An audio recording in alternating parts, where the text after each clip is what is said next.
Hello दोस्तों, मैं मनीष कुमार आपके अपने यूट्यूब चैनल मनीष कुमार चौधरी में आप सबका हार्दिक स्वागत अभिनंदन करता हूँ। जैसा कि हम पहले पढ़ रहे थे हस्तकला जो कि पूरी हो चुकी है। पार्ट 5 ही चौहान सर ने पढ़ाए थे, वो मैंने आपके साथ रूबरू कर दिए हैं। आज हम पढ़ेंगे राजस्थान के त्योहारों की नगरी सबको पता ही है, जयपुर है, जिसे फेस्टिवल सिटी भी कहा जाता है।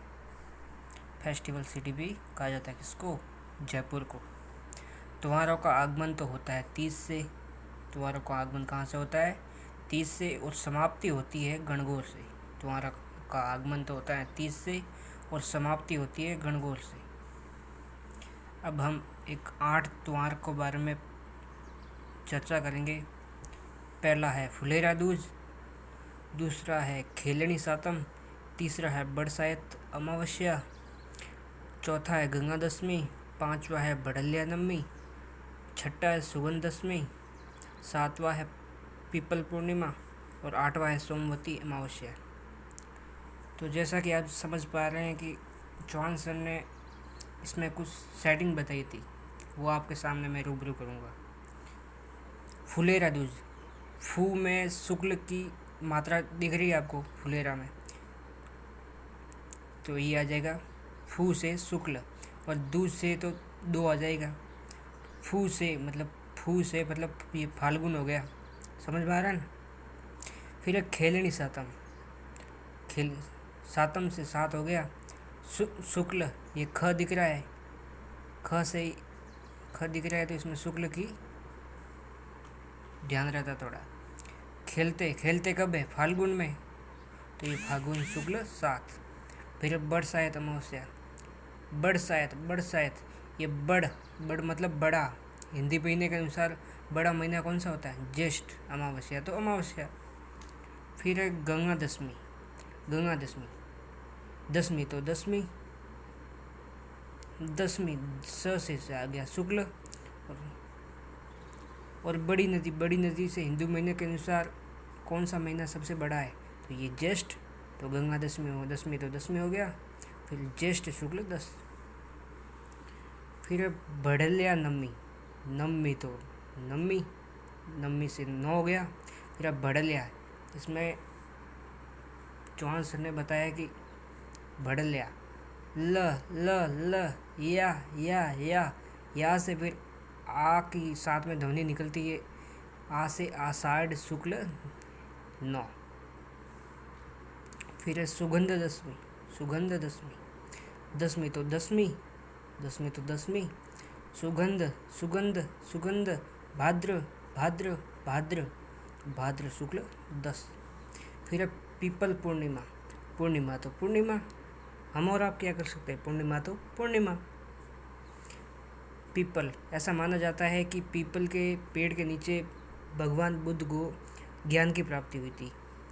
पीपल के पेड़ के नीचे भगवान बुद्ध को ज्ञान की प्राप्ति होती है, तो इससे बुद्ध से बैसाख पूर्णिमा तो पूर्णिमा, पीपल तो बैसाख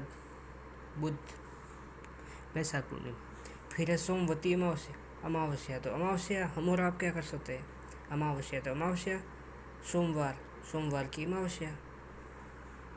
आइए अगले पृष्ठ की ओर रुख करते हैं। अब आगे पढ़ाया था मुस्लिम महीने हिजरी संवत के अनुसार। पहला आता है मुहर्रम, जो कि सितंबर में आता है। फिर है सफ़र, फिर है रबी उल अव्वल, फिर है रबी उल सानी, फिर है जमादी उल अव्वल, फिर है जमादी उल सानी, फिर रजब, फिर है सावान, फिर रमज़ान, फिर सव्वाल, फिर जिलकाद, फिर जिलहिज। ये मुस्लिम महीनों के नाम हैं। और हम अब हिंदू महीनों के अनुसार चर्चा करेंगे। हिंदू महीने जो कि शक संवत के अनुसार है। इसमें चैत्र, जो कि मार्च अप्रैल में नया साल आता है, वो हैप्पी न्यू ईयर, वो 1 जनवरी होती है, वो अलग है। इसमें हिंदू महीने के अनुसार शक संवत के अनुसार ये जो हैप्पी न्यू ईयर होता है, नया साल आता है, वो मार्च और अप्रैल में चैत्र महीने में आता है।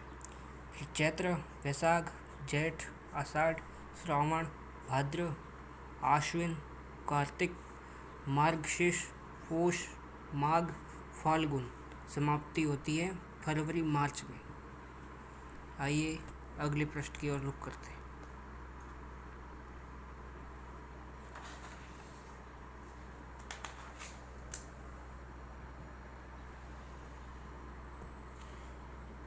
अभी एक महीने में होते हैं 30 दिन, ये तो सभी को पता है।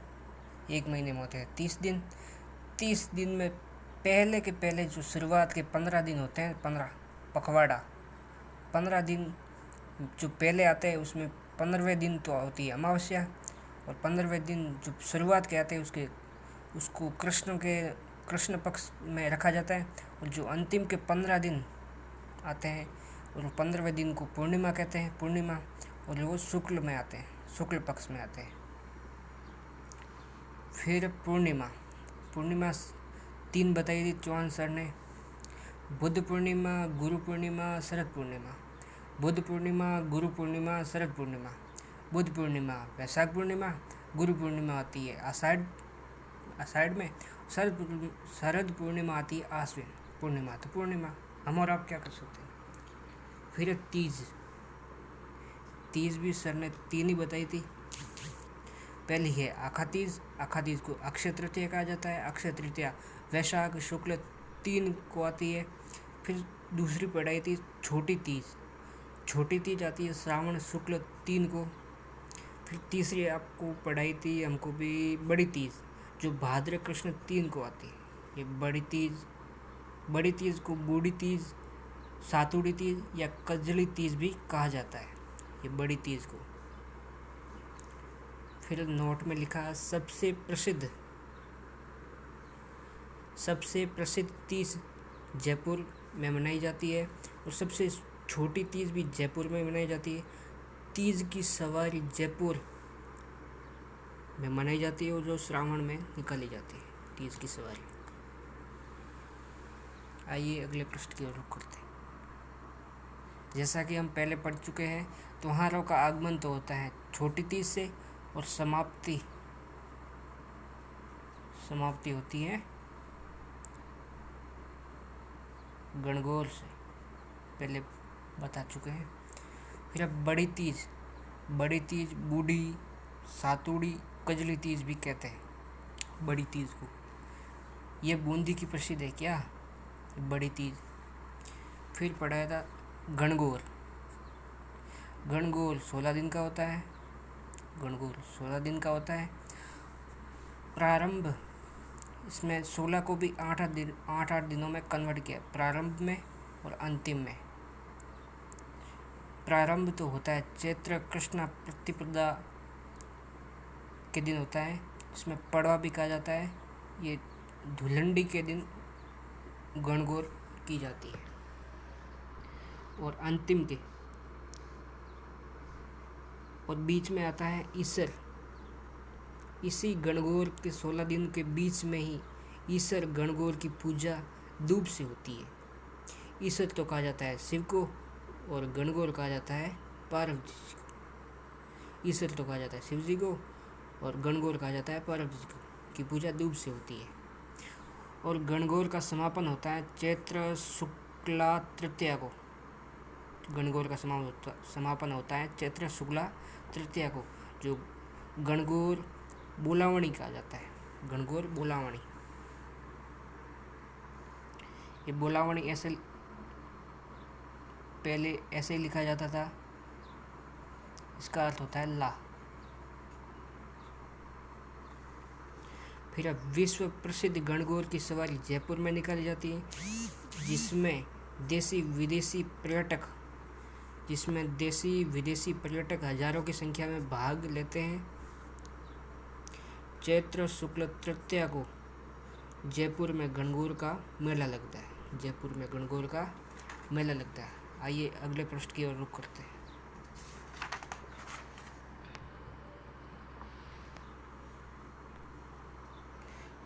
गणगौर की सवारी त्रिपोलिया गेट से निकलकर राजशाही ठाट बाट के साथ जयपुर के परकोटे में घुमाई जाती है। ये गणगौर की सवारी त्रिपोलिया गेट जो कि जयपुर में, वहाँ से निकाली जाती है राजशाही परिवार निकालता है ठाट बाट के साथ, जिसका सारा बंदोबस्त जयपुर का राज परिवार करता है।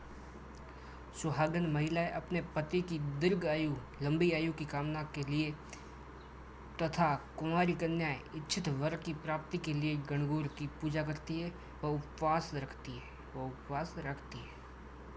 गणगौर को चढ़ाए जाने वाले प्रसाद को गुणा कहा जाता है। गणगौर को जो प्रसाद चढ़ाया जाता है उसे कहते हैं गुणा। ठीक है, तो दोस्तों आज के लिए बस इतना ही। जय हिंद साथियों। और अभी तक हमारे चैनल को सब्सक्राइब नहीं किया है तो सब्सक्राइब करें, लाइक करें और कमेंट अवश्य करें। जय हिंद साथियों।